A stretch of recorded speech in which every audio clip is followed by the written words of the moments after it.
استغفار کرتا رہوں گا۔ کب تک آپ نے استغفار کیے، کتنے استغفار کیے، کتنے آپ روئے، لیکن آخر میں بتایا بھی گیا کہ ما کان للنبی والذین آمنوا ان یستغفروا للمشرکین، کسی نبی کو اجازت نہیں ہے اور ایمان والوں کو اجازت نہیں، کسی بھی مومن کو اجازت نہیں ہے کہ جن کا انتقال کفر پر ہو چکا ہے، شرک پر ہو چکا ہے۔ آپ کو پتہ ہے کہ کسی کو پتہ ہے کہ میرا چچا کفر پر مرا ہے، میرا ابا کفر پہ مرا ہے، میرا بھائی کفر پہ مرا ہے، اس کے لیے استغفار کرنے کی بھی اجازت نہیں ہے۔ نبی کو اجازت نہیں ہے تو مجھے اور آپ کو کیا اجازت ہوگی؟ ما کان للنبی، نبی کو بھی روا نہیں ہے، اجازت نہیں۔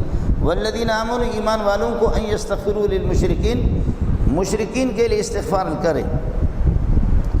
ابراہیم علیہ السلام کو بھی کسی حد تک پہلے وعدہ کیا کہ میں استغفار کروں گا، قرآن نے اس کا جواب دیا ما کان استغفار ابراہیم لابیہ الا عن موعدۃ وعدها ایاہ، ابا سے اس نے وعدہ کیا تھا کہ ابا جی آپ کے لیے میں استغفار کروں گا، لیکن حضرت ابراہیم علیہ السلام کو بتایا گیا کہ بس جتنا کیا کیا۔